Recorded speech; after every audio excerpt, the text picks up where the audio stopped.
Welcome to A Mason's Work, the podcast where we review Masonic symbols and illustrate how they can be used to solve problems in everyday life. With your host, Brian Mattox, a proud member of the Craftsman Online Media Network. Yesterday, I said that there was a difference between wanting a thing and wanting a way. And I want to dig into that a little bit more because the gap between wanting a thing and wanting a way isn't random. It's not like you kind of put one thing in, into your mind in one way and then pull something completely different out. There is a translation or a specific moment where the desires that you have shift and turn from something alive and vital into something transactional and fixed and countable. And once you understand that moment and what that is, you start to see it everywhere. So here's how it goes. You get this feeling, right? That happens first, to this sense before the goal, before the plan, before like all of this stuff. There's this sensation of something that you're wanting to move towards. It's an experience. Maybe it's something like feeling comfortable or ease or respected or a specific kind of freedom that comes from not having to worry about a thing, right? Before it translates into, like we talked about last week, this kind of if only perspective, like if only I was skinny or if only I was rich. Before that, there's a real meaningful desire, and it's in your body, like physiologically. There is a physical sense. There is an emotional sense for what it is you're looking for. And it's something that you don't have to defend. It's hard to explain it to somebody else. You can't put on a whiteboard and track it. So what you end up doing is you take off the Worshipful Master's hat, which is that wanting and desire and direction, and you put on the Senior Deacon's hat and you begin to translate it for the rest of your sort of psychology, the rest of yourself. And in that translation, it goes from a vibe to a project. It goes from a way you want to be in the world to a measurable, countable thing before you give it to the kind of mental senior warden, right? And so this is a normal occurrence. Like everybody does this in a way, but what happens somewhere along the journey is we get it conflated with the vibe we were shooting for in the beginning. Like that thing that we really wanted to feel has been translated to outcomes. And those outcomes are not able to deliver the feelings and vibes that we were trying to get to.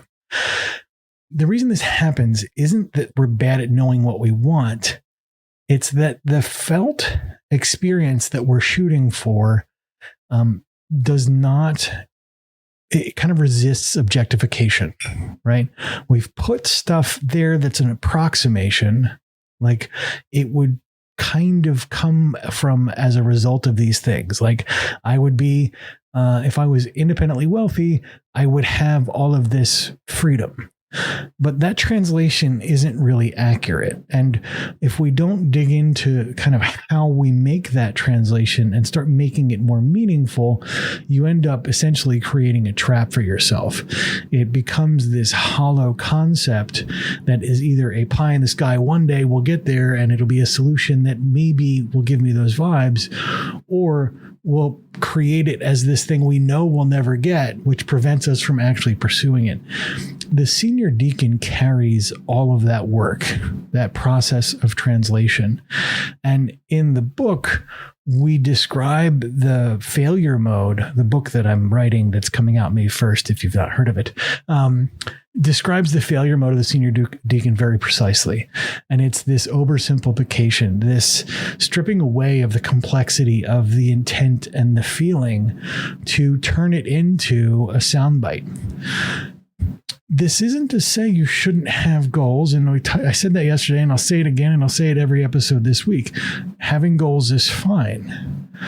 But if you don't define the experience you have that those goals are going to help you achieve and the manner in which that's going to change from where you are today, the thing that you create essentially becomes this false idol, this false objective, this thing that becomes a surrogate for the feeling, and then you don't close the gap. There was nothing you could have done, even if you got all of the things. It didn't close the gap because it was never designed to. It was a placeholder for that understanding. So we're not going to talk about how to set better goals. What we are going to talk about is how that signal, how that vibe, that emotional content gets mistranslated, and how you can reclaim it. And we'll talk more about that tomorrow. The views represented in this podcast are those of the speaker alone and are not representative of any grand or subordinate lodge.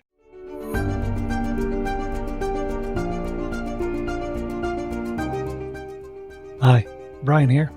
I wanted to thank you so much for listening to this episode. If you have any suggestions or guidance for further episodes you'd like to see or hear, whatever the case may be, please don't hesitate to reach out to me at amasonswork.com, and we will try and incorporate your suggestions into a future recording. Thanks.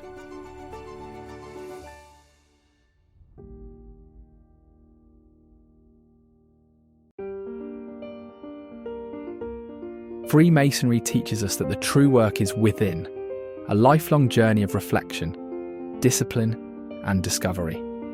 At A Mason's Work, we help Masons bring out their best selves through meaningful self-inquiry and symbolic practice. From personal reflection to lodge engagement, we offer tools that turn symbols into action. Visit us at amasonswork.com. The work is within. The time is now.